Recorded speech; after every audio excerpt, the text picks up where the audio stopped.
Is sales and selling one of those things that you would rather avoid than actually do or get good at? How many sales books are on your bookcase? How many sales courses have you taken? I'm going to help you today with my special guest.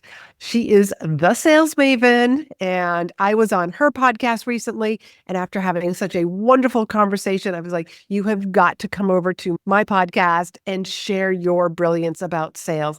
And we talk a lot about curiosity and buying signals. So if that sounds interesting, make sure you continue to listen. And if we've never met before, I'm Laurie-Ann. I am the host of this podcast, Be in Demand. And this is the podcast for coaches, consultants, and service providers, because we talk all about how to leverage speaking opportunities as your best form of marketing, because speaking positions you as the expert, attracts the ideal clients that you're looking for, and helps you monetize your message. Nikki, I have been looking forward to this interview for quite a bit now and can't believe the day has arrived. I'm looking forward to this as well. So, what books are on your nightstand? Well, first of all, I am a Kindle reader, so I have my iPad. So every book I have on my Kindle is on my nightstand because that's where my iPad sits. As far as favorite books, oh my gosh, I'm reading a series right now that's called I think it's called the Dublin Trilogy. Ooh. And it's just I read it totally for pleasure. And the author makes me laugh out loud. Like the things that he writes, I think it's a he. Just the way that he writes his characters makes me laugh out loud. And I love a book that will spur laughter. I love that. And I'm going to have to make sure I write down the name of this later. What I love about really good books that's not so business related, I just love to see how people put words together. Yes. It makes me a better writer. And being a better writer, I tell people makes you a better speaker. You're able to articulate your thoughts. So I love that. And you had no idea that I was going to ask you that question. So that also means that you have a pretty neat nightstand. So good for you. Good for you. And the older I get, the more my husband teases me about, because I've got some Advil and I've got some pain relief, stuff that you rub on your, because my hips get sore at night. I'm getting older. That's okay. As long as there's stuff to help us ease into that part of our lives. Okay. Right. One other fun question so that the audience and I get to know you a little bit better. And that is, what is one habit of yours that you're like, I would not trade this for anything?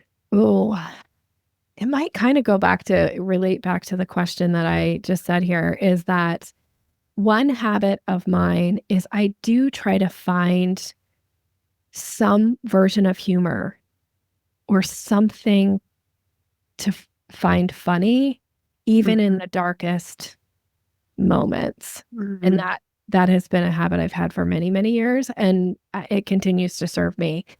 Not that because I definitely have some dark times and dark moments, but I do look for where's the lightness, where's the humor in it? Can I laugh at myself, even when I want to cry?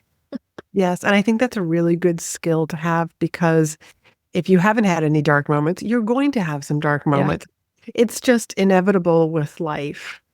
So thank you for sharing that. And humor is definitely something that I always gravitate towards. And I specifically remember the day that I said, I can either be the glass is half full or the glass is half empty. Which one do I want to be? I preferred the half full. And the rest is history. Mm-hmm. I just have to see the brighter side in everything. Yeah. So tell me a little bit about how you became the sales maven. Well, I have a pretty extensive background in sales. So that was my career for many, many years. I sold technology. I was a traveling road warrior, traveled so much that my airline used to send me a Christmas gift every year. So imagine how much you have to travel for an airline to actually send you a Christmas gift, because that's how much money they make off of you. And then during my sales career, I started studying neurolinguistic programming and became master certified in it. I have over 200 classroom hours. And if that's a new term to anybody listening, it's essentially the study of communication.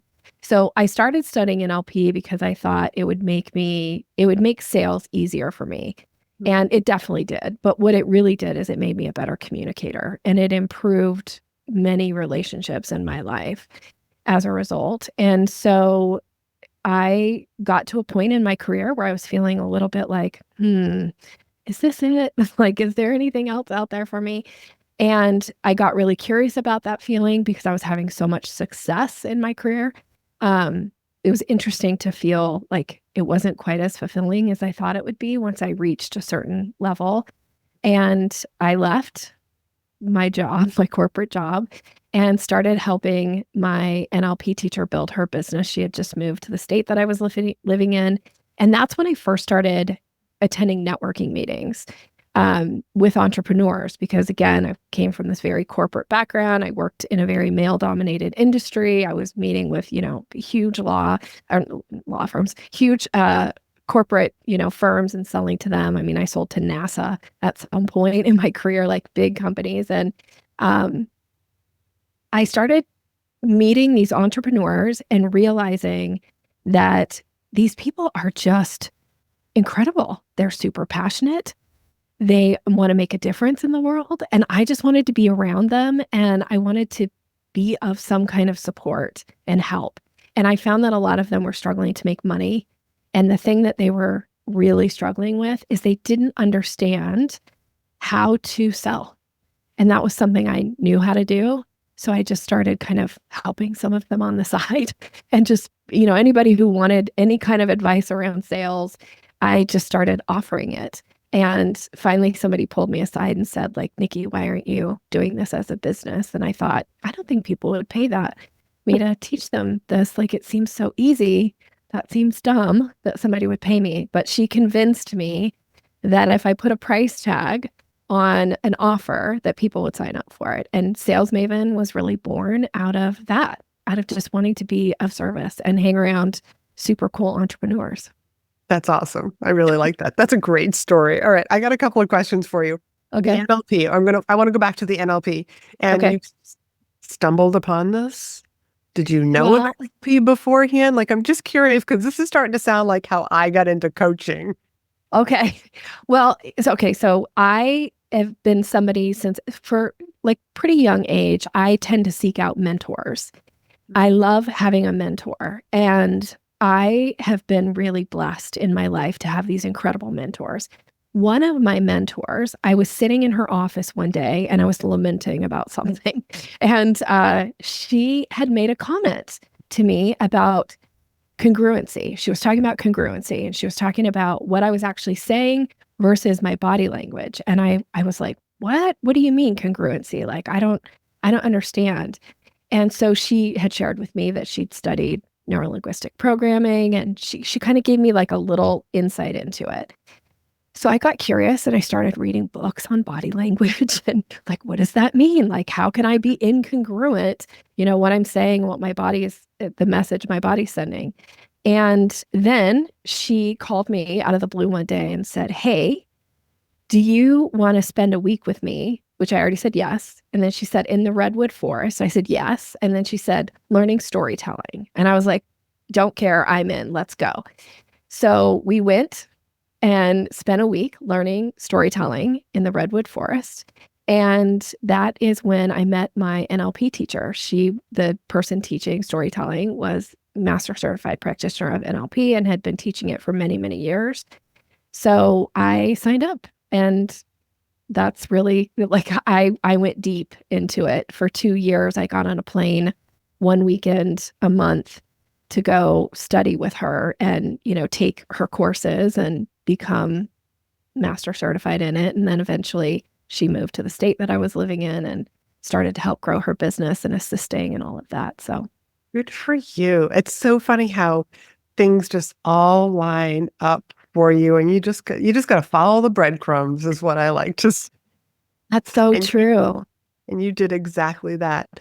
Now, you said one of my favorite words is curiosity.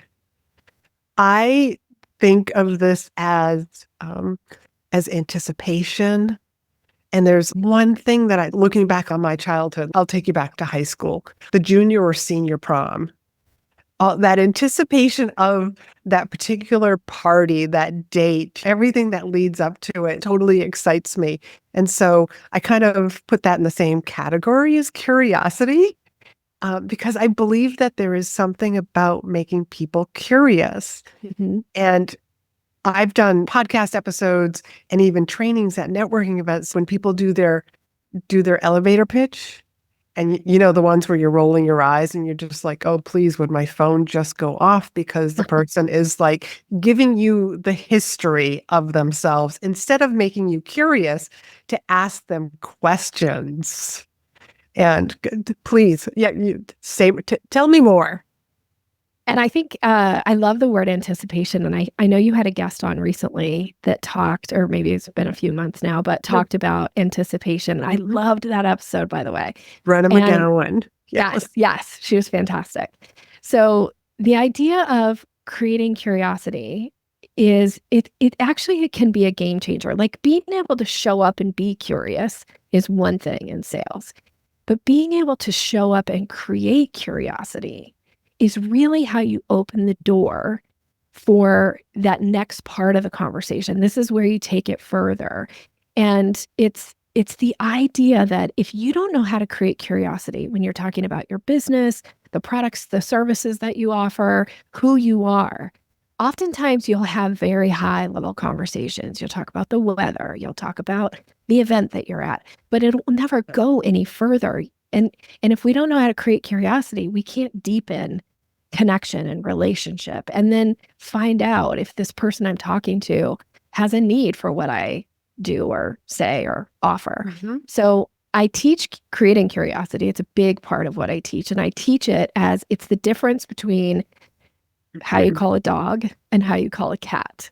And I know this sounds a little out there, so stick with me for just a minute as I explain this.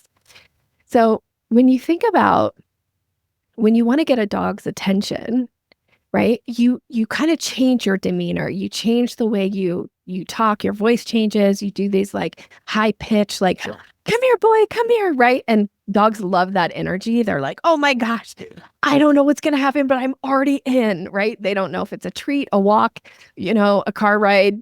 They don't even care. They're just in because you've shown up with this like high energy. But unfortunately, when we're showing up at events, when we're speaking, when we're meeting people for the first time, if we show up with what I call dog calling energy, we come on too strong and people push away because they go, ooh, too much, right? And we've all been at those events where somebody's like comes over and they're like, oh my gosh, Laurie-Ann, I looked at your website and, I do SEO and I was just noticing that you need so much help. All these things that you're doing, oh my gosh, you should hire me immediately. And you're like, oh, push away, right? Like, too much comes on too strong. So I completely agree with all of this so far. Okay, good. I've had way too many of those experiences. Right. And some of them just show up in our email randomly, right? Like people are like, I went to your YouTube channel and here's all the things you've done wrong. And you're like, well, first of all, I don't know you. Why would I trust you? And I don't appreciate you telling me all the things I did wrong. That's not, you think you're doing me a service, but actually you're being offensive, right? Like, so this dog calling energy, and it's not that people are trying to be wrong. It's not that they're trying to be offensive. They just don't know how to do it the other way. So this is where you go back to cat calling energy. If you want to get a cat's attention, you definitely can't call a cat like you call a dog because cats would just like run away. They run the other way. Instead, you have to change your demeanor a little bit. You do this little like, here, kitty, kitty. Here, kitty, kitty. And cats don't even always come to that. Sometimes they just look at you like, what? Right? And that's okay. All we're trying to do when we're creating curiosity is capture somebody's attention enough for them to want to ask a follow-up question. So this is learning how to create what I call here, kitty, kitty statements. That's one way to create curiosity. Here, kitty, kitty statements that make somebody pause and go, Laurie-Ann, what is that? What does that mean? Or, oh my gosh, what did you talk about on your podcast? What does anticipation mean to you? Or like if they can start asking questions, Now we're in a real conversation with somebody. You're not dog calling, you're not word vomiting on them and telling them all the things why they need to hire you. You're actually having a back and forth conversation. And frankly, that's how business is done. Mhm. You don't just show up and somebody goes, here's my credit card. Like, I'll go ahead and sign up for your program. I don't know who you are. That's not how it works. So we've got to create curiosity. And once we create curiosity, then what happens is people start to give buying signals if they're interested. And then your job is to act on it. Now we can go wherever you want. So I'm just going to pause and see where you go. Okay. I want to go into the buying things, but I want to stick with the curiosity. Okay. Because I feel like my audience, we're all about speaking, whether that's on stages, it's virtual, on your social media, some sort of a live stream. Like, how do you help people, or how would you guide the audience to like creating those kitty cat calling statements? Well, here's one way on social media that I think is a missed opportunity all the time is we will go and post something about like some event that we've got coming up or some accomplishment that we just did. Now, that's essentially like telling somebody, right? Like we're talking at people when we do that. One way to create curiosity online is to ask somebody a question first. Now, a lot of times people say, well, I do ask a question, but they bury it at the bottom. People have to read all the way to get to that question. No, the question comes first.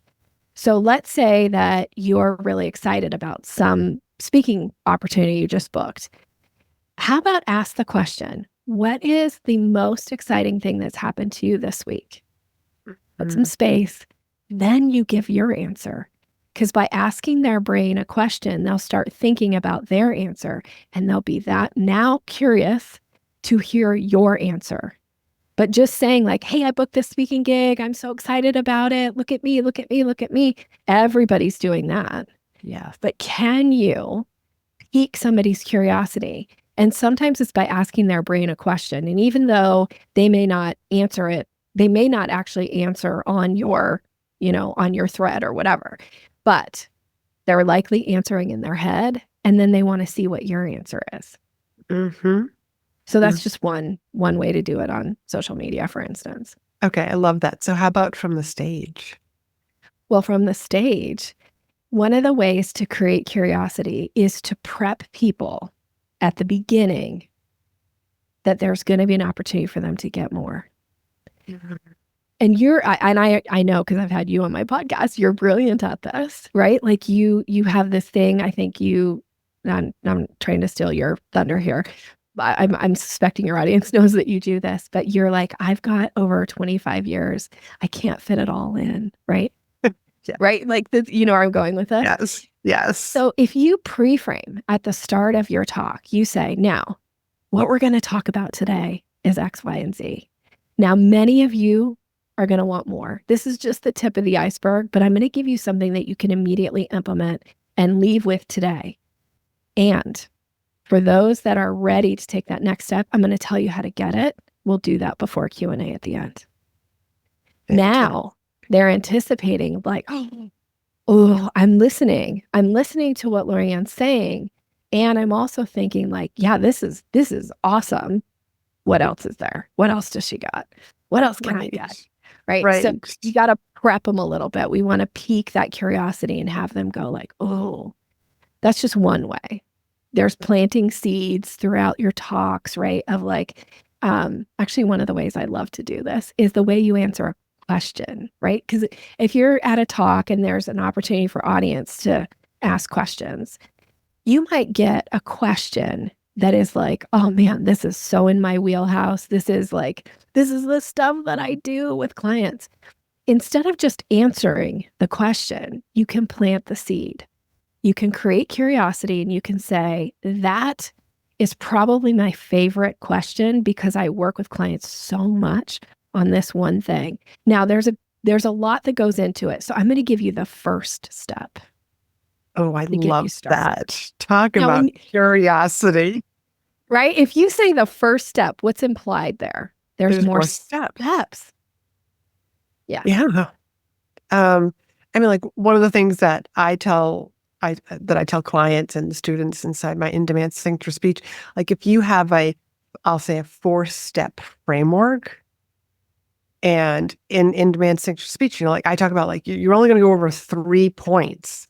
So you do like point 1, point 2, and maybe point 4. And the audience is like, what happened to 3? So Oh, smart. and a lot of times somebody will say something like, what happened to step 3? You didn't go over step 3. Oh, uh, yeah, I only have like so much time. And yeah, there's lovely phrasing for that. But it comes down to like, yeah, that curiosity. What's that phrase? Curiosity killed the cat. Satisfaction brought it back. And it's just how the human brain works. I want to put all the pieces together. Yes. And I need to know what's missing. Yeah. Yes. Yes.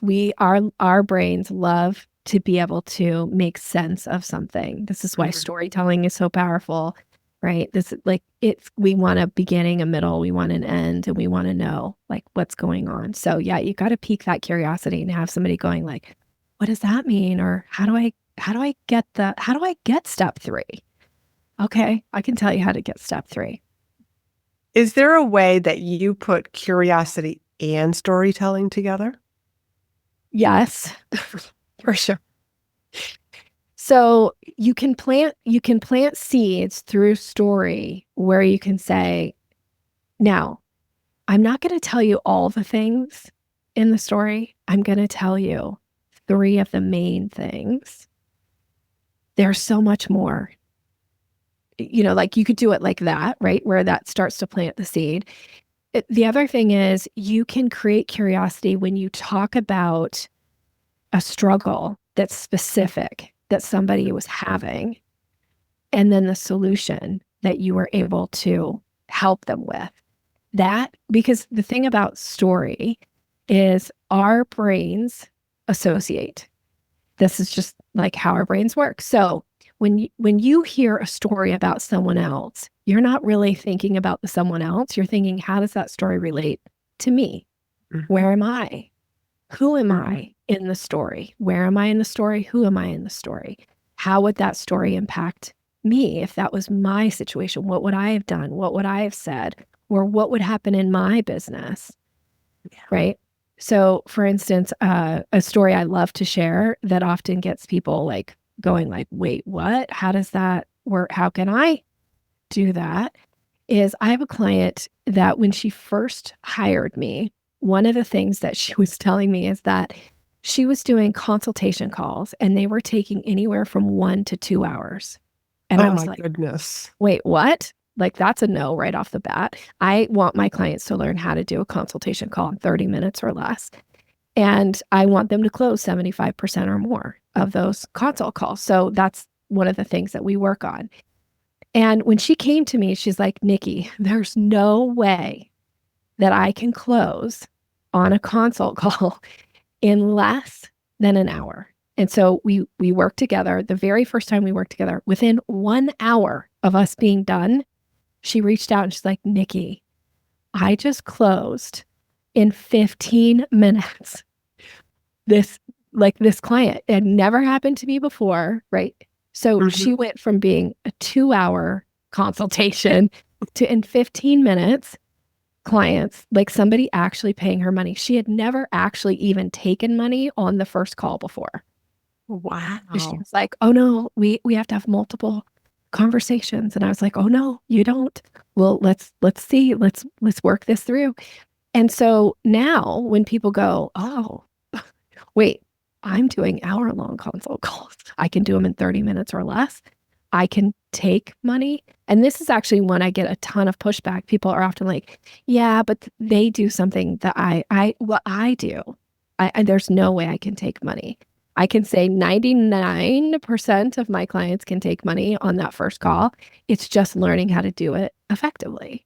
Now, if you're sitting there and you hear yourself in this story about my client and where she went. And actually, I just had a conversation with her the other day. When she hired me, she wanted to get close to 20,000 a month. That was what the goal was. I was like, yeah, of course you do. And she's like, and I still use everything that we worked on about closing. That just warms my heart. I know, me too. I am so delighted. I'm so delighted for her. I'm very proud of her. Now, she did what I always say, implementers get results. She implements and she continues to implement over and over and over again. And she's refined it. She's figured out how to make it just her own. So tell a story, let somebody see themselves in the story. And then they're going, I want to do that. And you can. And stories is like candy for your audience because they put themselves in the story. They see it, they feel it, as long as you're a good storyteller. Yes. And you should be perfecting your stories. So this leads really into the next thing that I'm dying to talk about, and that is the buying signals. And I'm going to be totally truthful that there have been a couple of my sales calls that I've had recently where I had no idea this person was interested.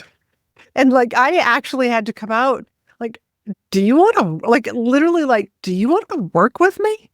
And they were like, yeah, actually I do. Can you tell me what that's like? And my husband's in sales. So I was telling him the story and he was like, did you not see the buying signals? And I'm like, I was like, it was a call for me to be on their podcast. And so I wasn't in that frame of mind anyways. So I felt like I stumbled through my sales process. But talk to us about buying signals because they do show up in all different shapes and sizes. And in my case, sometimes they surprise me. Yes, buying signals are everywhere. And honestly, that was kind of one of the biggest kind of game changers when I started talking about buying signals. That was really when my business started taking off because people were like, what? There are buying signals out there? Buying signals. So first and foremost, for anybody listening, buying signals are verbal and nonverbal cues that people give that indicate interest. Your job is to check it out. Your job is to act on the buying signal in the moment. And I always refer back to one time I was at my dentist's office and I went into their restroom and they had this big poster on the door that said, you don't have to brush all your teeth, only the ones you want to keep. And here's how I relate it to buying signals. You don't have to act on every buying signal, only the ones that you want to earn the business. That's it. Mm-hmm. So if you don't want to work with someone and they're giving you buying signals, by all means, ignore them. But if you want to earn business, you have to know how to recognize a buying signal and you have to be willing to check it out. Now, you might check it out and the person might say, oh, no, I was just asking a question. Okay, fine. You just move on with the conversation. I've been in sales now for more than 25 years and I've issued a lot of invitations for people to work with me. I've checked into a lot of buying signals and I've been told no once. Okay, many more times than once. But I've never had anybody clutch their pearls and be like, how dare you ask me for my business, right? It just doesn't happen. But I think we think it's going to happen. So it doesn't.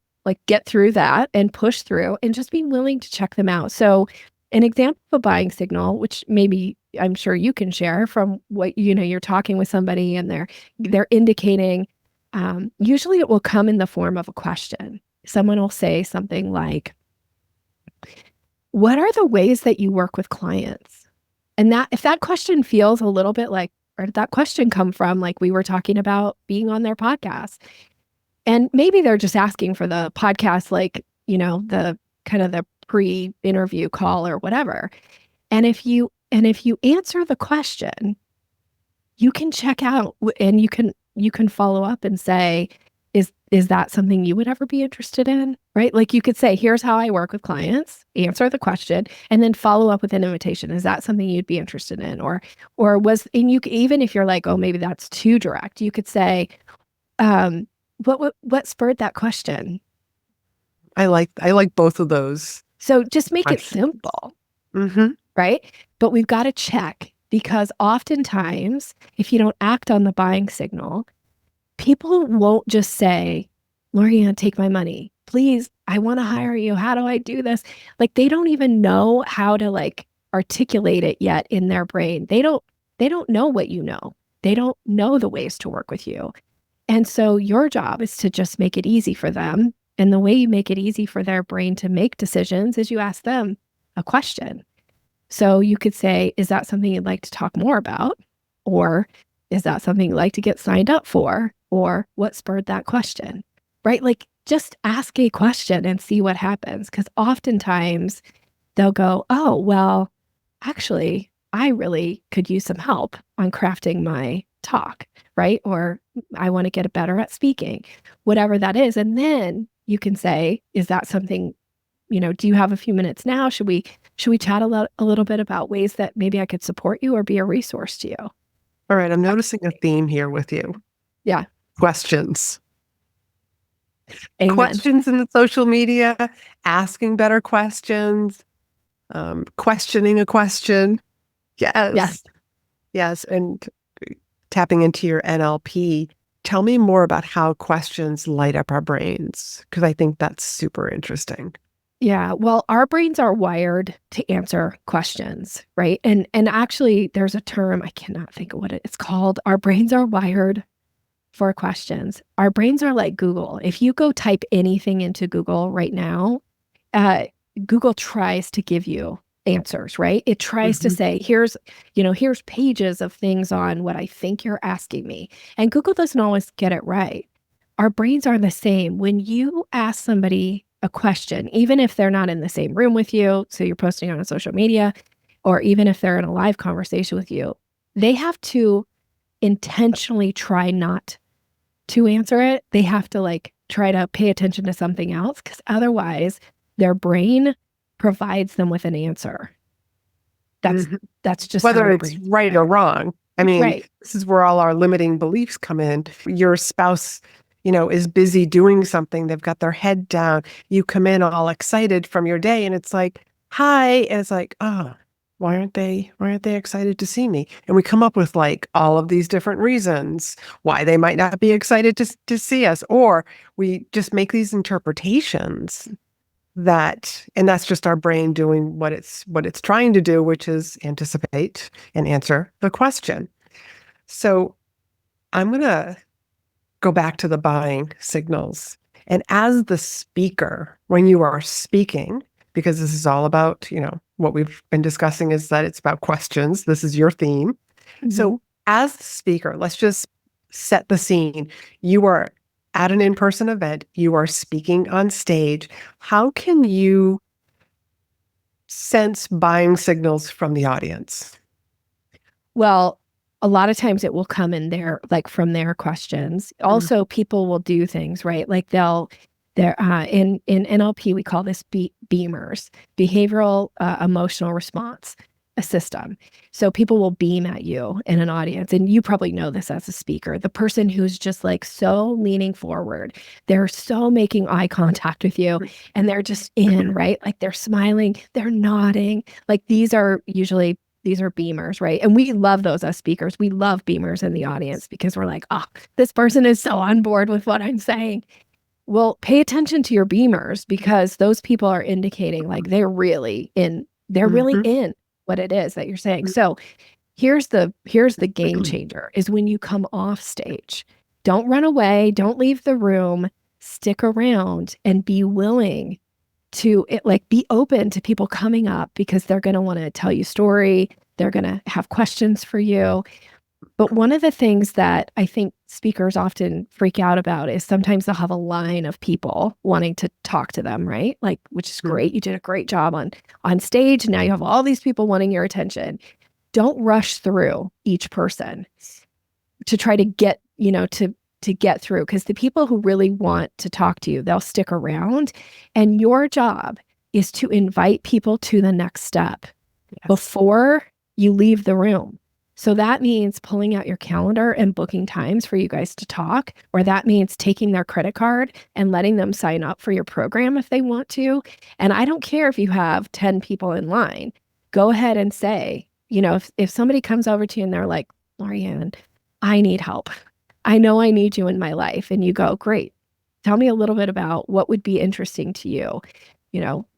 I have this program going on right now. Is that something you'd like to get signed up for? If they say yes, you go, great. Do you have your phone available? Let's get you signed up. Like, get them signed up in the room. Because as soon as they leave the room, they're bombarded with a lot of other things vying for their attention. And it doesn't mean that they don't want to work with you or that they won't hire you, but they're less likely to as soon as they are out of your presence. So be willing to either book a consult call or sell the thing to them, right? Like, one of the reasons I got asked to speak at one of the largest like conferences that I spoke to with when I say largest, I'm going to say with the most of my ideal clients sitting in the room, Mm-hmm. was the person who put on the event. I was there as an attendee. And she said that she walked by me a couple times and she saw me taking people's credit cards at her event. And so the next year, she's like, I want you on stage. I want you to tell people how you did this, Nikki. Now, her and I have become really good friends over the years. She was my coach for a while. Like, I just love this woman to death. But it really kind of came because she was like, who takes credit cards at my event? Who's making sales at my event? And now she loved that, right? She loved that I was doing that. So she's like, let's put you on the stage and let's like share with people how you did this. Yes. And it was a game changer for my business that year of being on the stage because yes, I booked people at her first year of event, but the second and then the third year she asked me back again. Like, I booked so many clients at the event and it was, I come off stage, somebody's ready to talk to me, I'm ready to talk to them, somebody's ready to sign up and work with me, I'm ready to take their credit card. And people getting in line and forming a little crowd around you, that builds curiosity also. I mean, the people that are in the back of the room who might have thought about coming up to speak to you, but then they change their mind, but then they look over and like, it's like that builds curiosity out. Why is there a crowd in the front of the room? Like, now I have to go and check this out. That's why I tell my clients who have books, you put your book, your table by the front of the room because it's a lot of work to get to the back of the room. Whereas if you just stay in the front of the room, if time allows, as long as there's, like a break between you and the next speaker, I just say like, just stay up there. Yeah. Yeah. Yeah, you don't have to move very far. And also, when people see that people are pulling their credit cards out or that people are buying things from you right then, they're like, well, what can I buy? Yes. So you're right. It piques that curiosity for people. Lots of curiosity going. Is other people buying, can that also spur a buying signal in somebody else? Mm-hmm. Yeah. Absolutely. It's the idea of like, I don't want to miss out, right? Like, FOMO is a real thing, right? We don't want to miss out on things that other people are doing. So maybe we're not ready to buy, but then we see other people buying and we go, maybe I should think about this again. Yeah. Very nice. Nikki, this has been such an entertaining conversation, a ton of fun. And we really dove into, I feel like this was more of a masterclass on building curiosity and then the buying signals for everybody. And I'm sure that there's so much more that people can learn from you. So would you please share with everybody where they can find you, where they can learn more, where they can listen to your podcast? Share all the goodness, please. Well, thank you for that. I'm going to wrap it around a gift for your audience. I always like to give a gift if I get to come and actually speak to an audience. So I have an ebook. It's called Closing the Sale. It talks about kind of those 3 last steps we didn't really go into this, but I have a signature framework for a sales conversation. It's made up of 5 steps. So it talks about the 3 last steps. So Closing the Sale, it's all about boosting your confidence and getting you to that close. And you can get that by going to yoursalesmaven.com/demand. So this is for your audience. You can grab that and then we'll be connected. And my podcast is Sales Maven. So you can find it on your favorite podcast app. And I share lots of trainings, techniques. I do on-air coaching calls and then I have guest experts like you on my podcast too. So come check us out. Thank you very much. And all of those links are going to be down below. So if you are at the gym, exercising right now, driving in the car, or doing some errands right around the house, cooking dinner, taking care of the kids, just take one moment and either text this episode to yourself or send an email to yourself reminding you about the goodies that Nikki just shared with us so that you remember to get that ebook and definitely go and follow her podcast because it is full of wonderful goodness. Nikki, thank you so much for coming on my show and sharing all of your brilliance with my people. I really appreciate you. Thank you for having me. And until next time, everybody, go and be in demand.